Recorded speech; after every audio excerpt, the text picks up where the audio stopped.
oui. Ce genre de langage, oui. pour un éducateur et un enseignant sur les réseaux sociaux, est-ce que ça vous serait plus à l'université? Cher monsieur, vous êtes encore une fois extrêmement malhonnête. Comment ça? Je vous lis vos écrits. Je lis vos écrits. Vous ne pouvez pas lire les gens d'ordure en longueur de journée. Monsieur, calmons-nous. Accusation très grave pour un universitaire. Calmons-nous. Calmons-nous. Pourquoi vous ne parlez pas de ce qu'ils disent de moi? Vous dites? Pourquoi vous ne parlez pas de ce qu'ils disent de moi? Je vous cite par exemple, Di Farabor vous demande simplement ici, parlez-nous aussi de l'origine des fonds.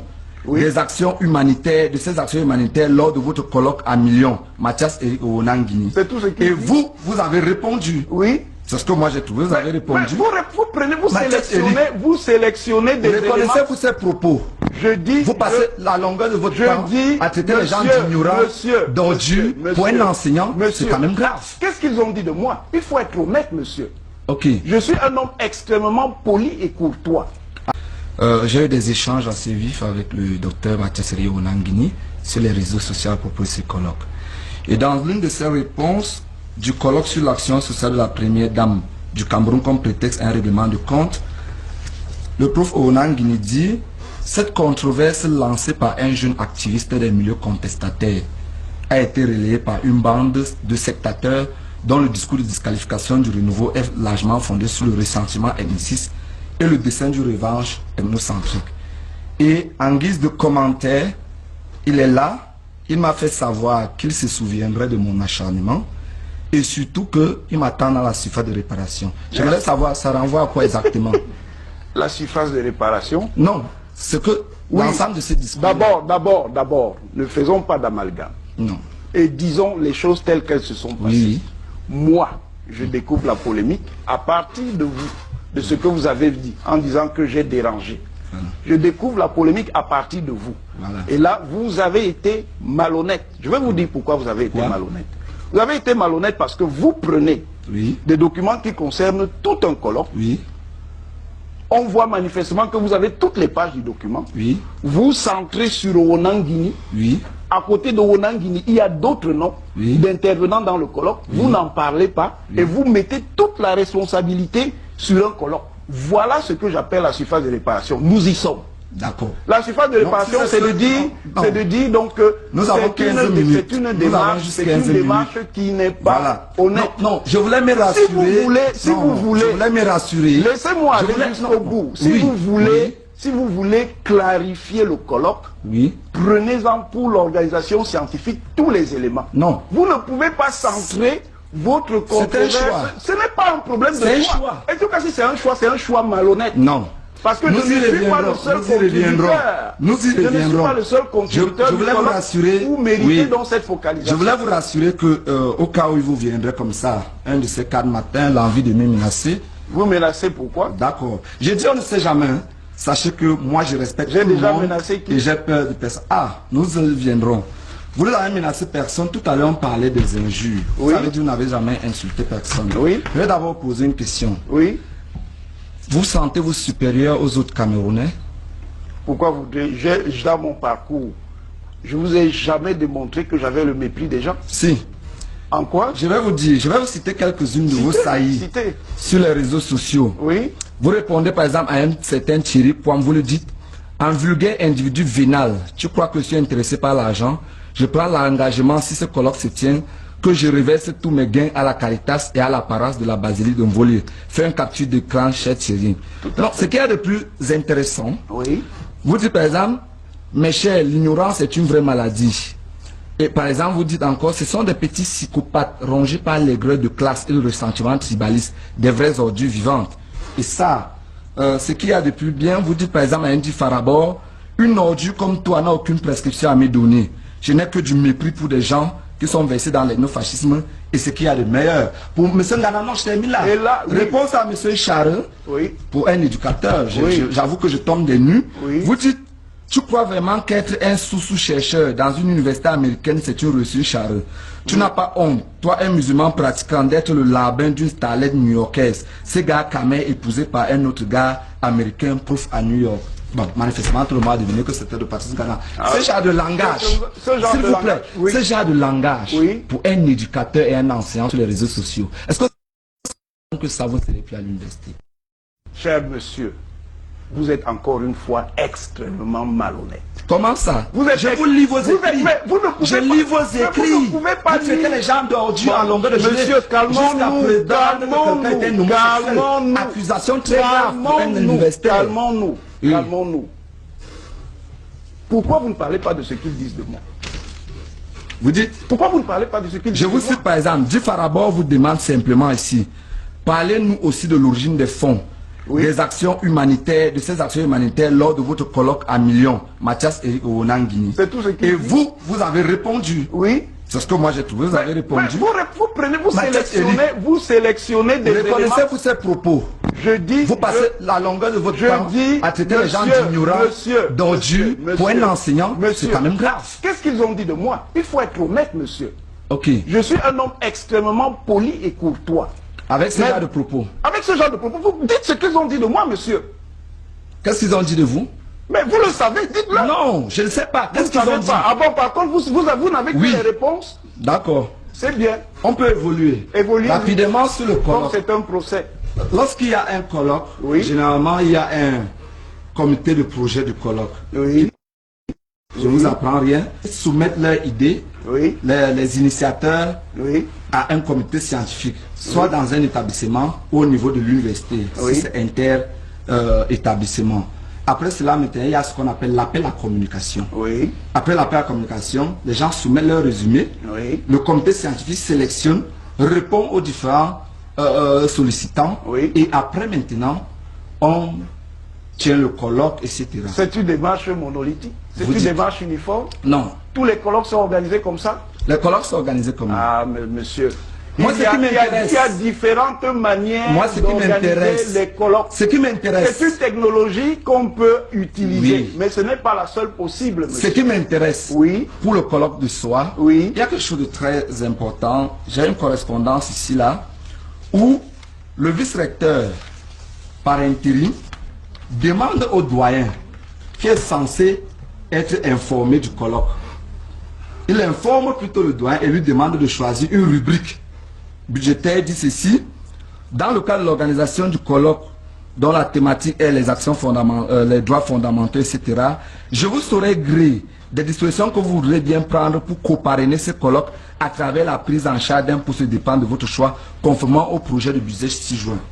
Et c'est signé par le recteur par intérim. Il faut dire que le recteur n'était pas là. Vous ne trouvez pas qu'il y a un problème méthodologique fondamental qu'un colloque organisé dans l'université, que c'est quand on a décidé de la tenue du colloque qu'on demande aux doyens de choisir un poste de dépense que vous devez bien assumer? Ça, c'est votre analyse, monsieur. Vous ne trouvez pas qu'il y a un problème? C'est votre analyse. Pour vous, il n'y a pas de problème. Non, je vous dis que ça, c'est votre analyse. Que le doyen soit informé en aval.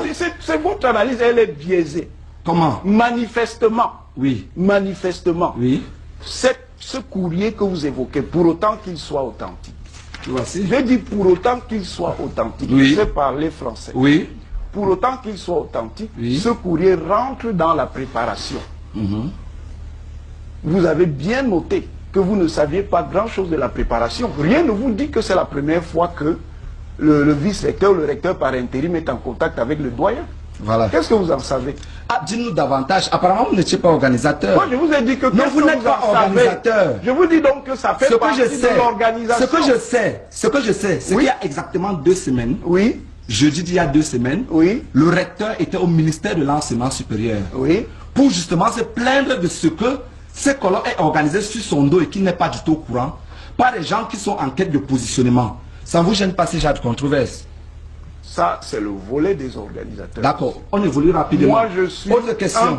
Posez-moi des questions sur le contenu scientifique. Non, la méthodologie d'abord, parce que si on rappelle notre correspondance, où, et nous y viendrons, le jeune chargé de cours de l'université de Yaoundé 1 fait savoir à son interlocuteur avec qui il voulait organiser le colloque. Dites le nom de l'interlocuteur.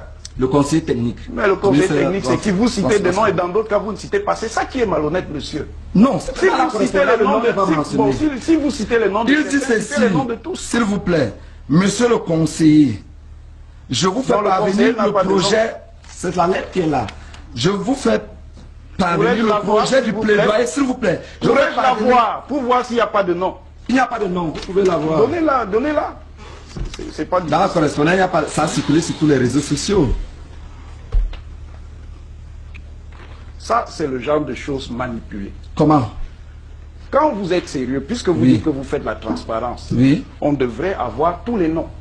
Parce qu'à partir du moment... C'est le document que moi j'ai reçu. Bon, oui. C'est le document que j'ai reçu. Soit. D'accord. Mais à partir du moment où vous n'avez pas les noms, vous raturez les noms de certains pendant que vous livrez d'autres, ça s'appelle de la manipulation. Non, non. C'est de la manipulation. De la protection des sources. Ce document a été mis dehors par un journaliste. Là, pourquoi vous protégez les... C'est le journaliste qui préfère ses sources. Bien sûr. C'est Paul Maé qui a mis ces documents dehors. Je vous rappelle que Paul Maé n'est pas là pour se défendre. Voilà. Je termine rapidement sur le colloque en lui-même. Oui. Apparemment, on dit souvent chez nous que science sans conscience, vraiment, est ruine de l'âme. Vous dites que vous participez à un colloque et que ça ne vous intéresse pas de savoir qu'on dépense 65 millions, l'équivalent de 28, l'équivalent pratiquement de 28 appareils d'hémodialyse. Il faut rappeler que les gens devaient l'autre jour pour ça. Vous dites que ça ne vous intéresse pas de savoir que ce projet est à la base un projet volé. Qu'est-ce qu'il y a un projet volé, le colloque? L'idée du colloque est du doctorat honoris causa. Vous en avez la preuve? Du doctorat honoris causa. Est-ce que vous avez la preuve? Je vous demande si vous avez la preuve que c'est une idée volée. Ma preuve, c'est la réunion qu'il y a au municipal. Il y a 2 semaines. Il y a 2 semaines, il y a une réunion au municipal. Et la réunion dit quoi? Tabler justement sur la paternité de ce projet. Mais montrez-nous la preuve que c'est une idée volée. Qu'est-ce que vous ne suffit pas de le dire? Il y a un échange, un ensemble d'échanges de correspondance entre ces chargés de cours et quoi? Le conseil technique qui se plaint justement du vol de son idée. De quoi? L'idée c'est quoi? L'idée c'était que après que Madame Michael Jean ait reçu son doctorat honoris causa, un jeune chargé de cours en histoire de l'université de Yaoundé 1 a eu l'idée d'organiser un colloque et surtout de la remise d'un doctorat honoris causa à l'intention de la première dame. S'il vous plaît, laissez-moi terminer. Il a fait des correspondances au ministère de l'enseignement supérieur qui lui a demandé de se rapprocher du conseil technique en question. Ça, c'est autre chose. Donc, à la fin, s'il vous plaît, ce n'est pas autre chose, monsieur. Le jeune chargé de cours est surpris du fait que il n'est plus informé de la tenue du colloque. Ça, c'est d'un. Et la paternité de ce colloque, jusqu'à présent, est largement disputée. Même au niveau de l'enseignement supérieur. Et vous le savez. Parce que puisque pour dire... vous dites que je le sais. Puisqu'on vous a contacté dès la base, vous-même vous l'avez dit sur dès la base, c'est-à-dire quoi? Dès que l'idée a été arrêtée par le professeur Minkwa d'organiser ce colloque, vous avez été parmi les premières personnes à être contactées pour cela, vrai ou faux? Pour faire quoi? Pour l'organisation, pour arrêter la matière générale du colloque. Non, l'organisation c'est une chose. La conception, la discussion sur l'articulation scientifique, c'en est une autre. Vous avez participé à l'articulation? Bien entendu. À la conception de l'articulation, c'est bien entendu. Notamment à la remise à la fin du doctorat honoris causa. Comment ça? Non. Je n'ai jamais participé à la définition de cette articulation. D'accord. Mais s'il fallait l'assumer, je l'assume. D'accord. Pour une raison simple. Le doctorat honoris causa fait partie de la politique de communication d'une institution universitaire. Et elle peut attribuer un doctorat honoris causa à qui elle veut. Elle est souveraine en la matière. Et ce n'est pas la première fois qu'on organise un doctorat honoris causa. Pourquoi voudrez-vous que ça devienne un problème parce que c'est Madame Biya? Et je vous ai dit que Madame Biya a déjà été rétribuée de cette manière au plan international. Donc les Camerounais n'ont pas l'initiative. Docteur, vous l'avez dit, Éridi. Moi, je vais passer à autre chose. Sur le budget, par exemple. Je n'en sais rien. Si. Dernière question pour boucler le gel. Vous ne pouvez pas me poser des questions. Je n'en sais rien. Vous ne pouvez pas me poser des questions sur des l'émission aura 2 pans. Oui. Il y a eu ce colloque, j'espère on a dit l'essentiel, à savoir que c'était une idée volée à la base et que si ça ne gêne personne. Est-ce que vous avez la preuve? S'il vous plaît. Non, on n'attendait pas un résumé du gel, on attendait une autre question. Ce que moi je vais dire maintenant, le deuxième pan de l'émission va porter sur la société civile. Je pense bien. Une dernière question. Une dernière question concernant cela. Il y a environ 2 ans, Monsieur Jean-Marc Bikoko, à votre compagnie, au niveau du palais de sport, une image qui a fait le tour du monde, qui a choqué plus d'une personne, était assis au centre, il est venu se faire happer par les éléments de la police, sans que vous ne bronchiez, avec vous pouvez vous épouser. Avec le docteur Hilaire Kamga, qui était sur le plateau. Ma question est même davantage après. Il a passé 13 jours de détention. Oui. J'ai mis à la police judiciaire. Il a reçu de nombreuses visites, parmi lesquelles moi, modeste personne, ainsi qu'au tribunal. Est-ce que vous êtes passé au commissariat voir Jean-Marc Bikoko une seule fois? Est-ce que vous savez pourquoi je ne suis pas passé? Ah bon? Vous n'êtes pas passé? Je ne suis pas passé. D'accord. Mais vous ne savez pas. Et ça ne vous pose aucun problème que vous êtes avec quelqu'un qui s'est fait arrêter, qui fait 2 semaines de détention? Non, qui s'est fait arrêter. Attendez, c'est moi qui l'ai arrêté. La personne s'est fait arrêter. Vous Pourquoi faites 2 semaines, s'il vous plaît. Il est comme la qui était avec vous sur le plateau. Oui. Est au moins passé. Il est au moins passé.